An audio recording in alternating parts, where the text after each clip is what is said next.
Welcome to Sports Stories to Fall Asleep, Episode 3. Tonight, we will cover one of the greatest athletes of all time. There are certain names in sports that feel inevitable, not just famous, not just great, but fated, as if from the very beginning their story was already written.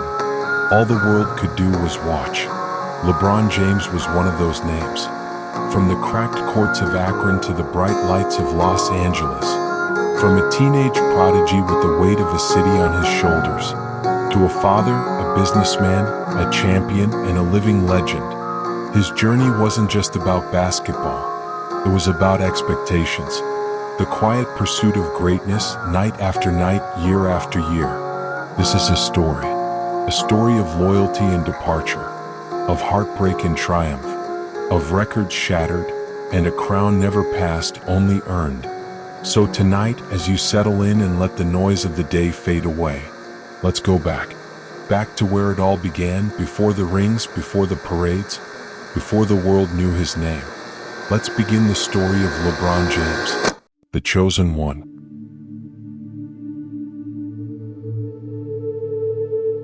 Chapter 1: Before the Crown. Born in Akron, Ohio, on December 30th, 1984, LeBron Raymond James came into a world of instability, hardship, and relentless change. Raised by his mother, Gloria, just 16 years old at the time, their life was shaped by poverty, constant moves, and a world that offered little safety. LeBron would later reflect, "Where I grew up on the north side of Akron, lived in the projects. So those scared and lonely nights, that's every night. You hear a lot of police sirens, you hear a lot of gunfire. Things you don't want your kids to hear growing up." By the time LeBron was 9, Gloria made a decision that would alter his path forever. Recognizing that he needed consistency, she allowed him to live with his youth football coach, Frank Walker. In that stable home, LeBron didn't miss a single day of school, a far cry from the 80-plus days he'd missed the year before. More importantly, Walker introduced him to organized basketball and offered the structure that had long been missing. It was on Akron's cracked blacktops and echoey rec center courts that LeBron's legend began to take shape. Even as a boy, his game looked different. His size, his vision, his feel for the game. Coaches were stunned. Spectators whispered. By middle school, those whispers were growing louder.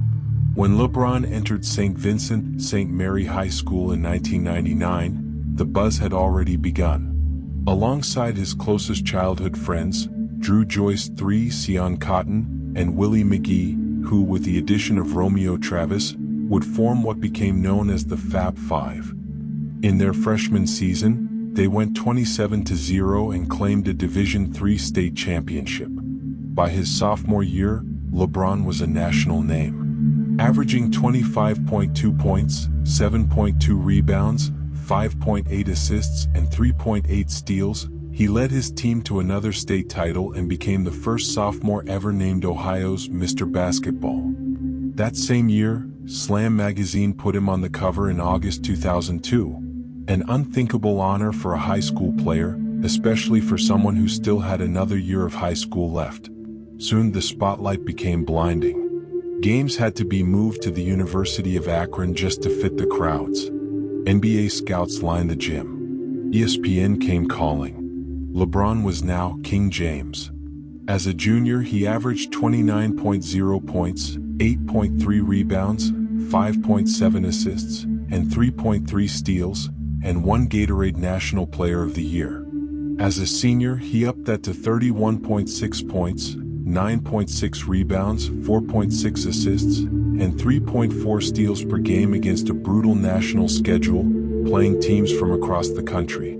He was a once-in-a-generation player, a true preps-to-pro phenomenon. College was never really in the picture. On June 26, 2003 in New York City, with the basketball world holding its breath, Commissioner David Stern stepped to the podium and made it official.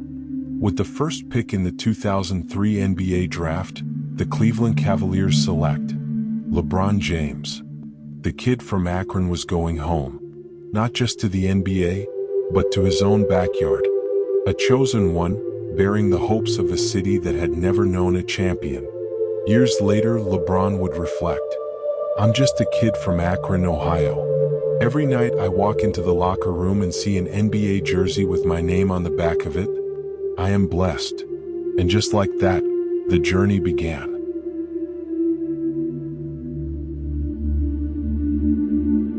Chapter 2: The Prodigy Ascends. The expectations were unreal. From the moment LeBron James stepped onto an NBA court, he wasn't treated like a rookie. He was treated like a savior. The Cleveland Cavaliers were a franchise long starved for success. No championships, only one finals appearance, back in 1964 as the Baltimore Bullets, before the franchise moved to Cleveland, and a painful history of futility. Now this 18-year-old phenom, fresh out of high school, was expected to change everything, to rewrite decades of dashed hopes. The weight of an entire region rested squarely on his impossibly broad shoulders. He didn't disappoint. On Wednesday, October 29, 2003, in his highly anticipated NBA debut against the veteran Sacramento Kings on the road, LeBron scored 25 points, along with 9 assists, 6 rebounds, and 4 steals in 42 minutes. It was a performance that didn't just hint at greatness, it announced it with a thunderclap. The poise, the court vision, the athleticism, the sheer brilliance.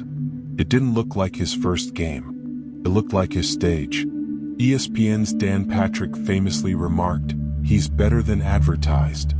He finished his rookie season averaging 20.9 points, 5.5 rebounds, and 5.9 assists per game. Numbers that had never been seen from a teenager in the league's history. He became the youngest player ever to win the NBA Rookie of the Year award.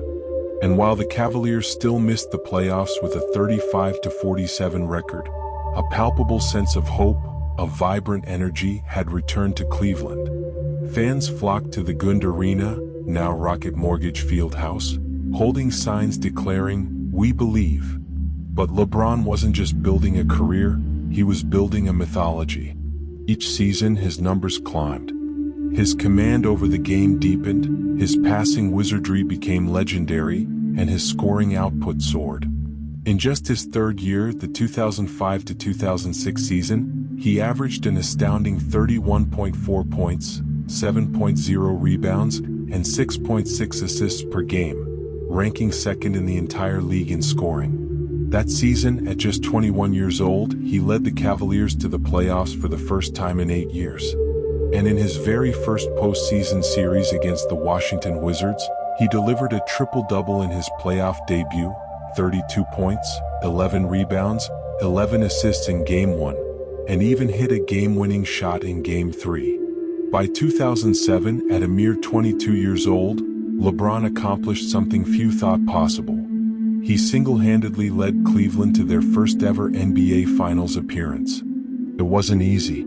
That postseason, he went toe-to-toe with the battle-tested, veteran Detroit Pistons in the Eastern Conference Finals, a team that had won a championship in 2004 and been to multiple finals.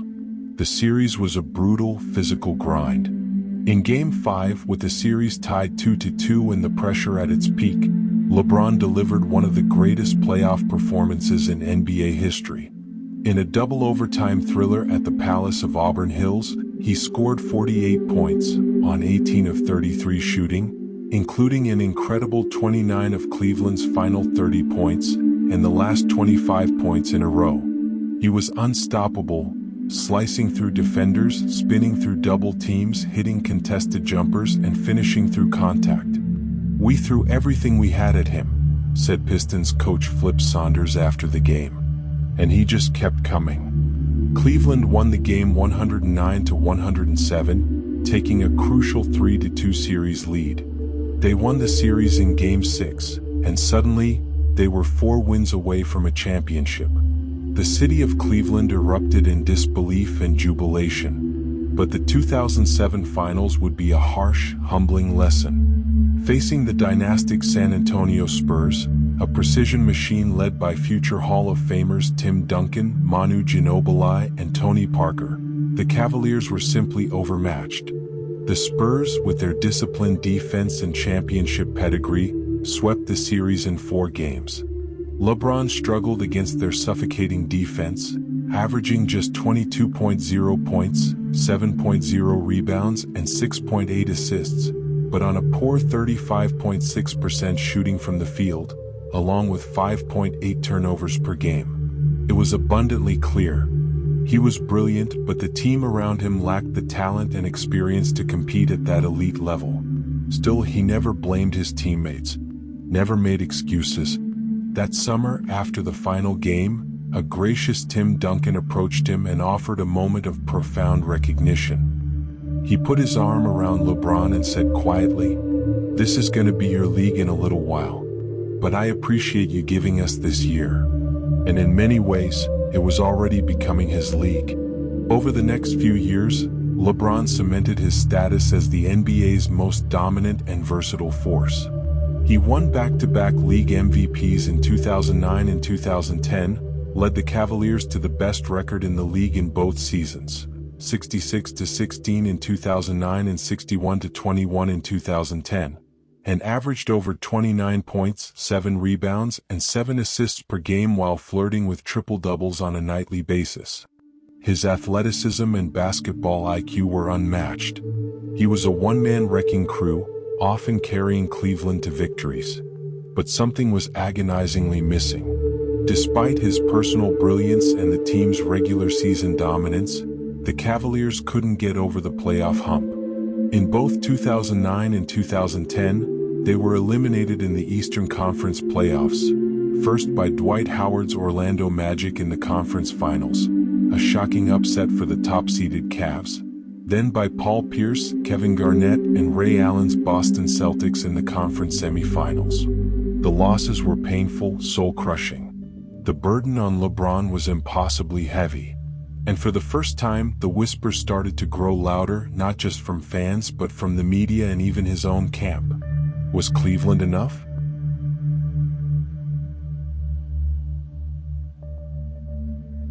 Chapter 3: The Decision. July 8, 2010. A date that would split public opinion, fracture hometown hearts, and irrevocably redefine the NBA's player empowerment era.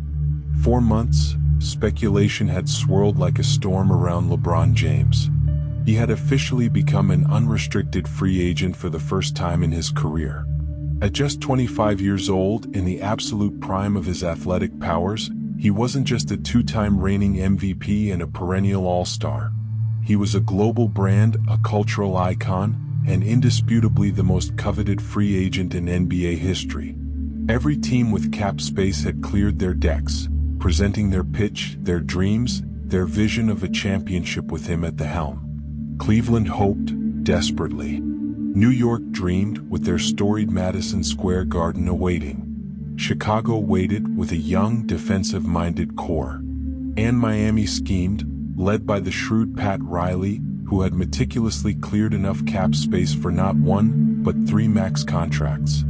And then, in a made-for-television special airing live on ESPN from a Boys and Girls Club in Greenwich, Connecticut, a moment of unprecedented spectacle and control for an athlete, LeBron sat across from veteran sportscaster Jim Gray. The 75-minute program, The Decision, had drawn massive criticism even before he spoke, its drawn-out format deemed self-serving by many. With the entire sports world, and indeed much of mainstream America, holding its breath, LeBron leaned into the microphone and uttered 7 words that would echo forever, shattering dreams in one city and igniting them in another. "I'm going to take my talents to South Beach and join the Miami Heat." The reaction was immediate and seismic. In Cleveland, a city that had poured all its hopes into him, raw fury erupted. Fans burned his number 23 jerseys in the streets, a bonfire of betrayal, tears mixed with anger. Dan Gilbert, the Cavaliers' owner, released a furious, scathing open letter to the fans, famously declaring LeBron's choice a cowardly betrayal and promising in a widely ridiculed phrase that the Cavaliers would win an NBA championship before the self-titled former king wins one. The personal attack by an owner on a former player was unprecedented. The media piled on relentlessly. Pundits called him arrogant, disloyal, and weak for colluding with other stars rather than staying the course alone to win a title in his hometown. Even the presentation, the televised decision itself, was universally criticized as tone-deaf and self-aggrandizing, completely missing the public's perception. LeBron, once America's golden child, was now unequivocally the NBA's biggest villain. And yet, in Miami, something revolutionary was being born. LeBron had joined forces with two other 2003 NBA draft classmates. Dwayne Wade, the Heat's franchise cornerstone and 2006 Finals MVP, and Chris Bosh, a dominant power forward and seven-time All-Star from the Toronto Raptors. They formed a new kind of NBA team, a super team, assembled in free agency. 3 undisputed All-Stars. 3 Olympic gold medal teammates. 3 friends who had long envisioned playing together. The league had never seen anything quite like it, a collective power shift orchestrated by the players themselves. At the Heat's introductory rally at the American Airlines Arena on July 9, 2010, thousands of ecstatic fans packed the stands. Amidst a haze of smoke, flashing lights, and booming music, the trio stood on stage. LeBron, hyped by the electric atmosphere, made a statement that would haunt him for years, fueling the critics' fire. Not 1, not 2, not 3, not 4, not 5, not 6, not 7. The crowd roared. The critics took notes. The quote, predicting multiple championships, went viral instantly. It became a powerful symbol of everything critics accused him of: entitlement, hubris, and an unearned cockiness. He was no longer the chosen one, but the villain. But behind the flash and fire, beneath the weight of the new villain narrative, LeBron was singularly focused. This wasn't about a spectacle.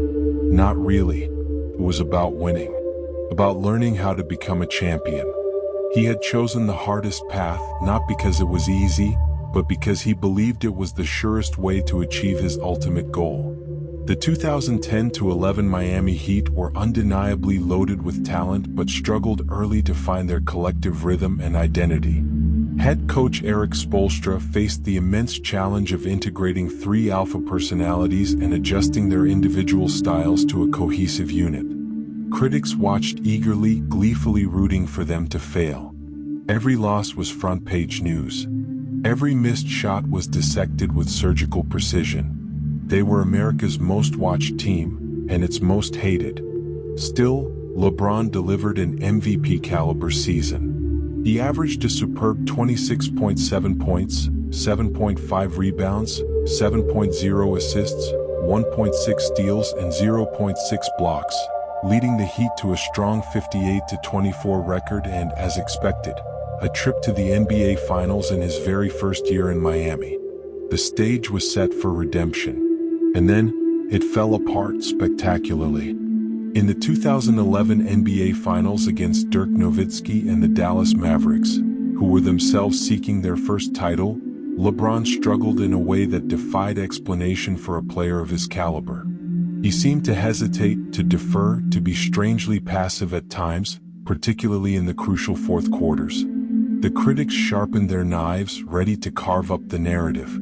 Dirk Nowitzki, playing through a high fever in one pivotal game, a true warrior, led the underdog Mavs to a stunning 6-game upset. And LeBron? He averaged just 17.8 points, 7.2 rebounds, and 6.8 assists in the series, shooting only 35.6% from the field, marking the lowest final scoring average of his entire career.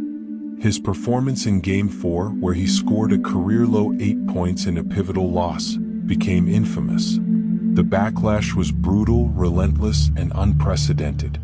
The press questioned his mental toughness, his clutch gene, his very will to win. Fans mocked him relentlessly, with every missed opportunity and passive moment in the series becoming a viral meme. It was a humiliating public failure on the grandest stage. In a moment of raw, understandable frustration and defiance after the loss, LeBron infamously clapped back at his detractors. All the people that was rooting on me to fail, tomorrow, they have to wake up and have the same life that they had before they woke up today. They have the same personal problems they had today. I'm gonna continue to live the way I want to live and continue to do the things I want to do. It didn't help. The quote, intended as a defense, was widely perceived as arrogant and out of touch, only fueling the already raging inferno of hate. But in the quiet, brutal introspection of that off-season, something profoundly transformative began. LeBron essentially disappeared from the public eye. He went dark on social media. There were no new endorsements, no flashy public appearances, no grand statements. Just silence and an obsessive, relentless work ethic. He reached out to NBA legend Hakeem Olajuwon, arguably the greatest post player in history, to refine his low-post game and footwork. He watched film obsessively, dissecting every mistake, every moment of hesitation from the finals. He understood that he had played not to lose rather than to win. He came back humbled, but hungrier and more focused than ever before. He understood that his approach, both on and off the court, needed to evolve. The villain arc had served its purpose, pushing him to a breaking point. Now it was time to evolve. The LeBron James who would return in 2012 was fundamentally different. More focused, more grounded, less about proving people wrong with words, and more about proving something profound to himself through his actions. He shed the external noise and expectations, understanding that the only validation that truly mattered was the one he earned on the court. Because for all his accolades, for all his undeniable talent, for all the hype, he still wasn't a champion. And for LeBron James, that mattered most of all. He was ready to claim his crown.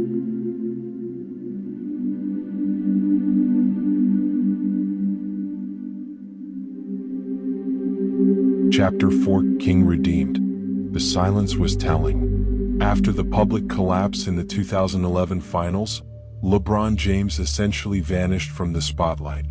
No tweets, no celebratory press tours, no endorsements, no major public appearances. Just the relentless sound of sneakers squeaking in empty gyms at dawn and the low, insistent hum of film sessions running late into the night. He was in self-imposed exile, rebuilding not just his game but his entire approach and mindset. He knew the criticism wasn't just about losing. It was about how he lost. He was accused of being passive, tentative, and lacking the killer instinct. For a man who had been crowned the chosen one as a teenager, who had dominated every level of basketball, that kind of personal and public failure on the biggest stage was almost unbearable. The narrative had shifted from superstar to choker, and he felt the immense weight of it. So he started at the foundation. He understood that true growth meant addressing his weaknesses head-on. He sought out Hakeem Olajuwon, the legendary dream shake artist, the master of the pivot, the undisputed king of the low post. LeBron spent days in Houston, meticulously refining his footwork, adding an array of polished post moves, and developing a stronger sense of balance and precision in the paint. The result wasn't just a more polished LeBron, it was a more complete, less predictable one. Gone was the hesitation. In its place was calm, surgical control, a lethal weapon he could deploy when his explosive drives were stifled. And when the 2011 to 2012 season finally tipped off, shortened to 66 games by a contentious NBA lockout, it was clear. LeBron James wasn't just back. He was ready. He was transformed. That season became a masterclass in efficiency and dominance. LeBron averaged 27.1 points, 7.9 rebounds, 6.2 assists, 1.9 steals, and 1.1 blocks, while shooting a career-high 53.1% from the field, remarkable for a perimeter player. He played with an unparalleled purpose, dominating without forcing, gliding without coasting, his mind as sharp as his body. He won his third league MVP, and this time there was no controversy, no debate. He was universally recognized as the best player in the world, playing with a newfound maturity and hunger. And this time, He was ready to prove it when it mattered most. The Heat stormed through the playoffs, but the path to redemption wasn't smooth. In the Eastern Conference Finals, they found themselves down 3-2 to the Boston Celtics. The aging Titans, led by Paul Pierce, Kevin Garnett, and Ray Allen, who had tormented LeBron with their physicality and experience during his Cleveland years. Game 6, on their home floor in Boston's TD Garden with the series on the line, would become one of the defining moments of his entire career. The atmosphere was charged with animosity and doubt. LeBron walked into TD Garden that night with no smile, his usual headband noticeably absent, no theatrics. Just a look of grim determination, pure steel in his eyes. He later admitted he was in a zone I'd never been in before. He proceeded to deliver a performance for the ages, silencing a hostile crowd with every move. 45 points, 15 rebounds, 5 assists. He shot an astonishing 19 of 26, 73.1% from the field. He barely spoke. He never flinched. He simply willed his team to victory. Even the diehard Celtics fans, witnessing history, eventually sat stunned, offering a grudging respect. The Heat won Game 6, 98-79, forcing a decisive Game 7. They then won Game 7 back in Miami, 101-88, sending them on to the finals. Waiting for them, the young, hungry, supremely talented Oklahoma City Thunder. Kevin Durant, Russell Westbrook, James Harden. 3 future MVPs, still just kids but electric and fearless. Many pundits picked the Thunder to win, citing their fresh energy and formidable trio. Game 1 went to OKC 105-94 with Durant leading the way. The pressure mounted. Was it happening again? Would LeBron falter on the biggest stage once more? Not this time. LeBron and the Heat won 4 straight, displaying newfound resilience and clutch play. In the decisive Game 5 on June 21, 2012, he recorded his first career finals triple-double with 26 points, 11 rebounds, and 13 assists as Miami closed out the series 4-1 with a 121-106 victory. The moment was finally truly his. As the final buzzer sounded, LeBron embraced his teammates, laughing, relieved, emotional, the weight of years of expectation and scrutiny visibly lifting. The crown was finally real. The king had his first ring. "It's about damn time," he said, smiling into the camera, a mix of triumph and catharsis in his voice. And in the post-game press conference, reflecting on the arduous journey, "I made a difficult decision to leave Cleveland, but I understood what my future was about. This right here, it means everything." It was validation. But it wasn't the end. It was merely the beginning of his reign. But LeBron wasn't satisfied. He knew true greatness was measured by consistency and legacy. The next season, 2012-13, was arguably the most dominant of LeBron's career. He played with an almost terrifying efficiency and brilliance. He led the Heat to a 27-game winning streak, running from February 3rd to March 27, 2013, the second longest in NBA history, showcasing Miami's collective might. He shot a career-best 40.6% from three-point range for the season, adding another devastating weapon to his arsenal. He won his 4th league MVP in 5 years, becoming just the 3rd player in NBA history to win 4 MVPs in 5 seasons, alongside Bill Russell and Kareem Abdul-Jabbar. The Heat finished the regular season with an NBA best 66-16 record. In the playoffs, they steamrolled through the East once more, until the finals, where a familiar, formidable foe awaited. The San Antonio Spurs. Veteran, precise, ruthless. A true dynasty in their own right, led by the enduring brilliance of Tim Duncan, the cunning of Tony Parker, and the wizardry of Manu Ginobili. And now, a young, budding superstar in Kawhi Leonard, poised to become a defensive nightmare.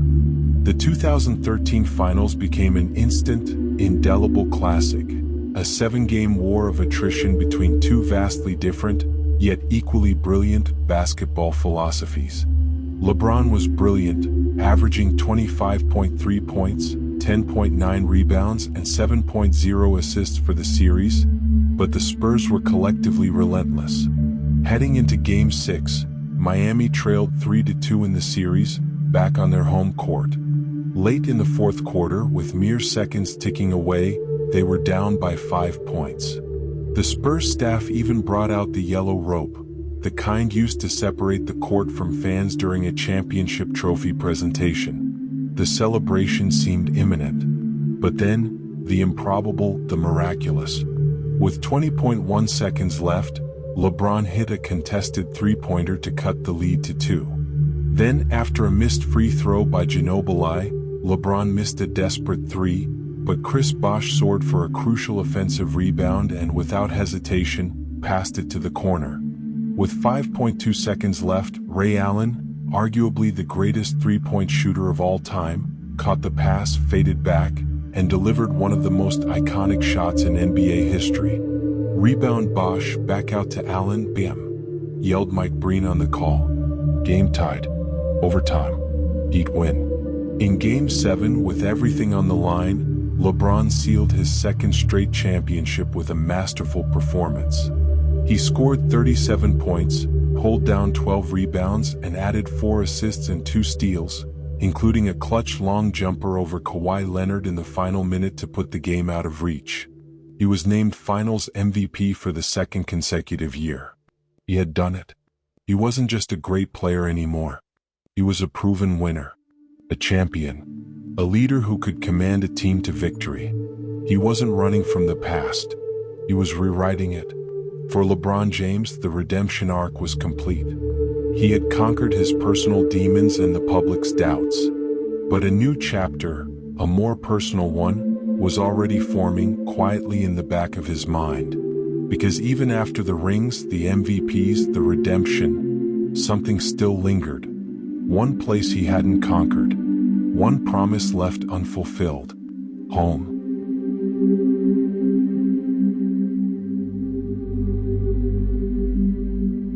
Chapter 5, 3-1. By the summer of 2014, LeBron James stood atop the basketball world. 4 straight trips to the NBA Finals, 2 championships, 2 Finals MVPs, a refined game, a hardened spirit, and the undeniable crown of the game's greatest player. But something still pulled at him. It wasn't failure. It wasn't critics. It was something deeper, something personal woven into his very identity. It was home. Cleveland had never stopped hurting. 4 years earlier, when LeBron announced he was leaving for Miami, the city had collapsed emotionally. Murals were torn down. His jersey was burned. The wounds were deep, etched into the city's sports psyche. But beneath all the pain was an enduring, almost unconditional love. A city that had invested everything into him, that still dreamed of what could have been. Now LeBron had grown. He had learned how to win. He had conquered his personal demons and proven his championship medal. And he was ready to bring that hard-won knowledge back. On Friday, July 11, 2014, LeBron James published a heartfelt essay in Sports Illustrated, co-written with journalist Lee Jenkins. It wasn't flashy. There were no cameras, no televised spectacle, no grand rallies, just words. Honest ones speaking directly to the people of Northeast Ohio. I'm coming home. He continued, explaining his deeper motivation. I feel my calling here goes above basketball. I have a responsibility to lead in more ways than one, and I take that very seriously. The essay resonated across sports and beyond, a genuine act of reconciliation, not just a return, a redemption. Cleveland welcomed him back with open arms, scarred, but overflowing with hopeful anticipation. The Cavaliers quickly moved to build a new contender around him, trading for all-star power forward Kevin Love from Minnesota and pairing him with their dazzling young point guard, Kyrie Irving, the #1 pick from 2011. The new Big Three was born. But this time it felt different. This wasn't South Beach. This was Northeast Ohio. colder, hungrier, personal. In 2015, LeBron led the Cavaliers back to the NBA Finals in his very first season home. A miraculous feat considering the adversity. Kevin Love went down with a dislocated shoulder in the first round of the playoffs, ending his season. Then, in Game 1 of the Finals against the Golden State Warriors, Kyrie Irving fractured his kneecap, ruling him out for the remainder of the series. LeBron carried a severely depleted roster to 6 games against the powerhouse Golden State Warriors, averaging an astounding 35.8 points, 13.3 rebounds, and 8.8 assists in the series. It was a Herculean effort, perhaps the greatest individual finals performance in a losing effort. But it wasn't enough. Golden State, young, deep, and electric, took the title, ushering in their era of dominance. Still, the message was clear. Cleveland was back, and they were coming for the crown. The following year, 2016, everything changed. The Golden State Warriors, led by back-to-back MVP Stephen Curry, who became the league's first-ever unanimous selection, had an historic season, winning a record-setting 73 games in the regular season, eclipsing the 1996 Bulls. They played fast, free, joyful basketball, a modern offensive machine. LeBron and the Cavs, meanwhile, weathered injuries, a mid-season coaching change, Tyronn Lue replaced David Blatt, and immense pressure, finishing 57-25. But when the playoffs began, the Cavaliers found their rhythm, their chemistry finally clicking. They swept the Detroit Pistons in the first round. They swept the Atlanta Hawks in the second round. They beat the Toronto Raptors in 6 games in the Eastern Conference Finals. And waited. And then, so did the Warriors. After surviving a grueling 7-game battle with Kevin Durant and the Oklahoma City Thunder in the Western Conference Finals, Golden State reached the finals again. The highly anticipated rematch was set, and for the first few games, it looked like the Warriors were just too much. They blew out the Cavs in Game 1, 104-89, and Game 2, 110-77. Cleveland won Game 3, but Golden State roared back in Game 4 with a 108-97 victory. Through 4 games, the series stood at 3-1 in favor of Golden State. No team in NBA history had ever come back from that deficit in the finals. Ever. The media had already begun writing Cleveland's obituary. The parade plans in Oakland were already underway. But LeBron James wasn't done. He wouldn't let his city down again. Game 5, in Oakland, June 13, 2016. Suspended for that crucial game was Draymond Green, the Warriors' emotional engine and defensive linchpin, after accumulating too many flagrant fouls. LeBron seized the moment. He played with controlled fury. He dropped a staggering 41 points, 16 rebounds, 7 assists, 3 steals, and 3 blocks. Kyrie matched him shot for shot, another 41 points on 17 of 24 shooting. It was the first time 2 teammates had ever scored 40-plus points in a finals game. Cleveland stole one on the road, winning 112-97. Now it was 3-2. The impossible suddenly seemed plausible. Game 6, back in Cleveland, June 16, 2016. The crowd was electric, a deafening roar of belief. The city could feel it. And LeBron? Even better. He delivered another historic performance. Another 41-point masterpiece, along with 11 assists, 8 rebounds, 4 steals, and 3 blocks. He played with complete control, dominating every facet of the game. He had a chase-down block on Stephen Curry that echoed his iconic block from the year prior. He finished a fast break with a thunderous tomahawk dunk. He was unstoppable. Cleveland forced a Game 7, winning 115-101. One game. For everything. For 52 years of longing. For a lifetime of promise. June 19, 2016. Game 7. Oracle Arena, Oakland. The tension was thick, palpable. The entire basketball world was glued to their screens. The game was a brutal back and forth, tied at 89-89 with under 2 minutes left. The scoring had dried up. Every possession felt like an eternity. Legacies hung in the balance. Then, the play. With 1:50 remaining, Andre Iguodala stole the ball and led a fast break. Stephen Curry ran beside him. A 2-on-1. The go-ahead layup seemed inevitable. But from behind, like a blur, a force of nature. Blocked by James, roared Mike Breen, creating an instant iconic call.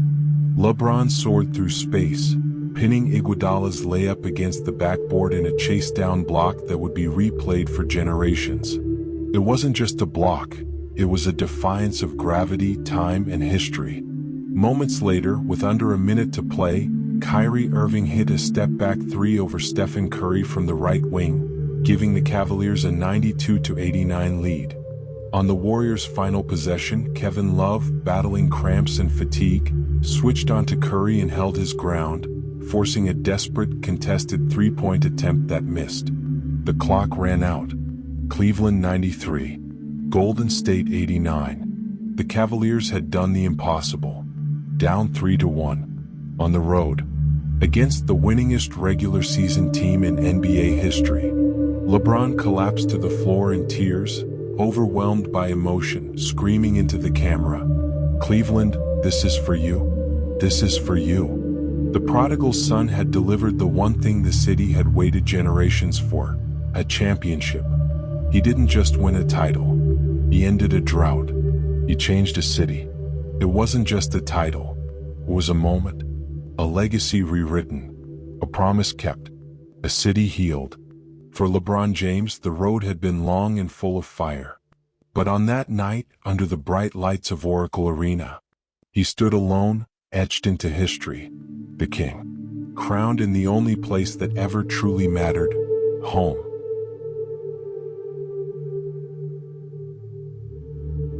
Chapter 6, The Mogul Era.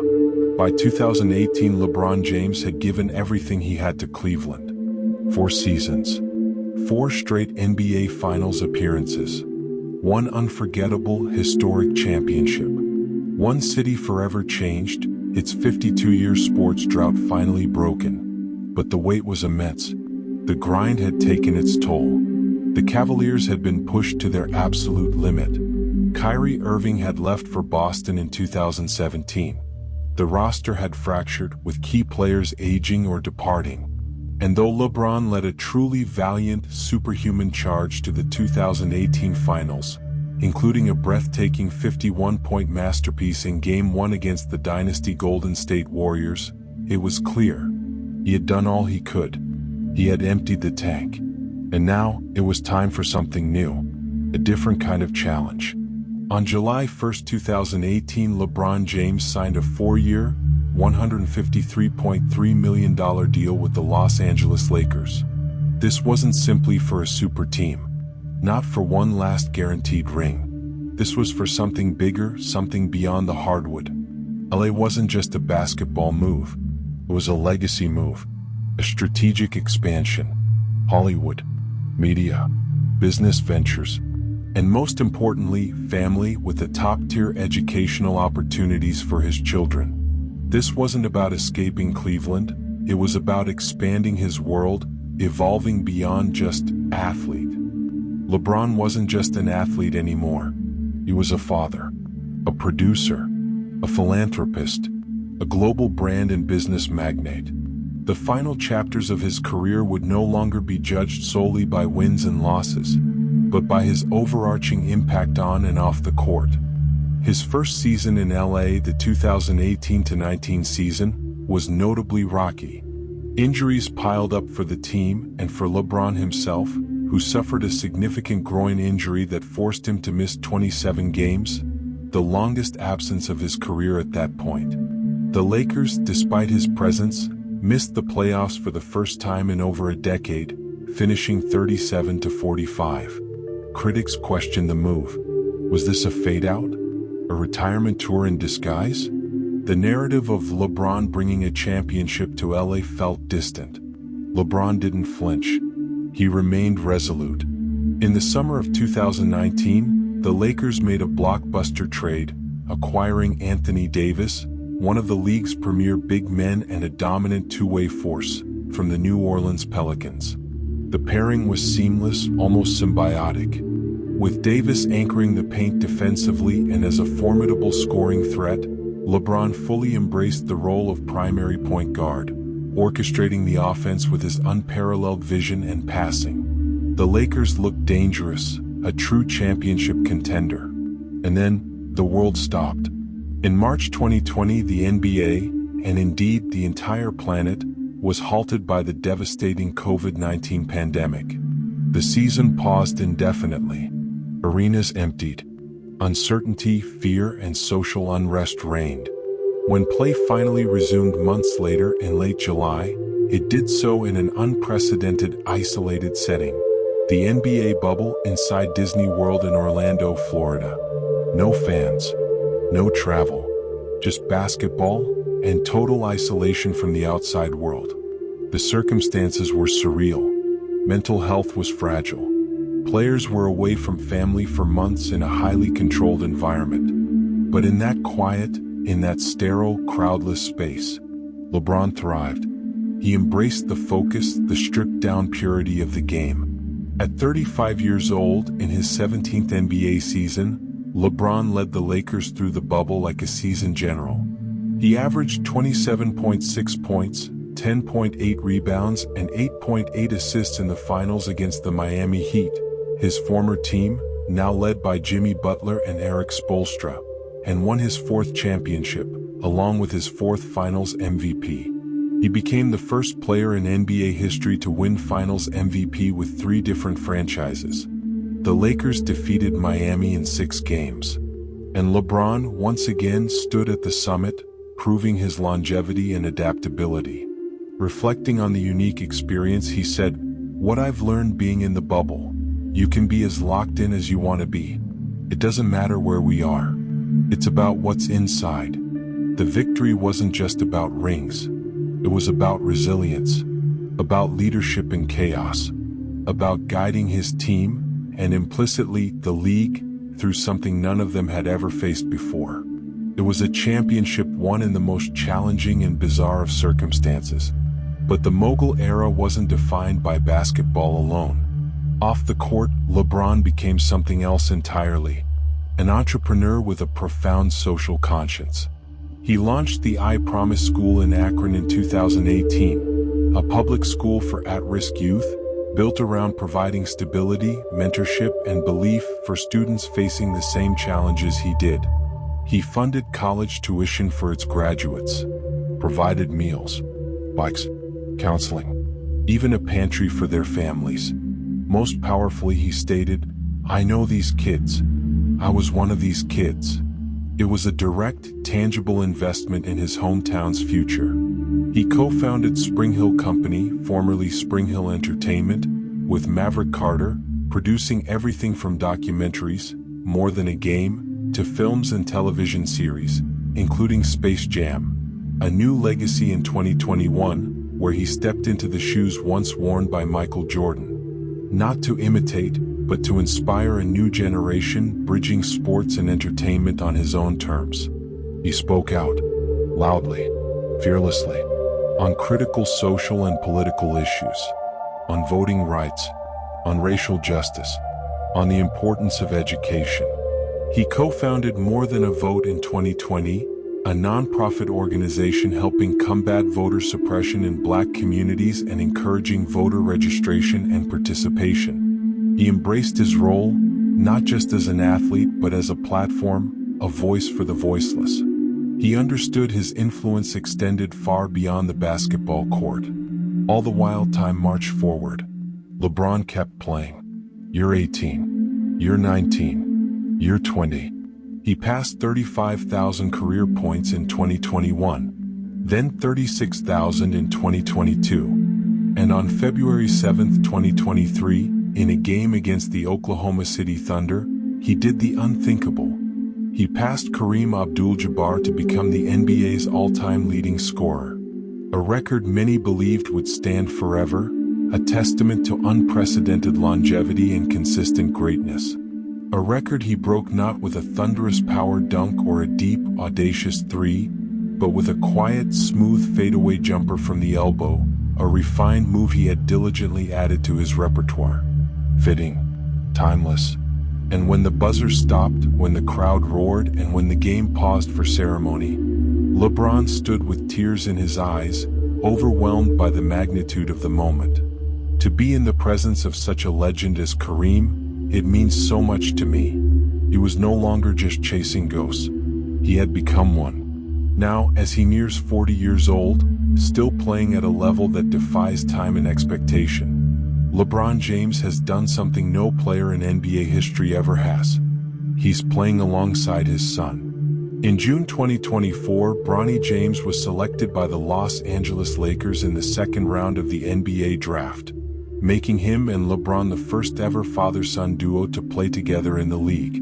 It was more than a basketball headline. It was a storybook chapter written in real time. Not a handoff, not a farewell, but a bridge between generations, between eras, between what was and what comes next.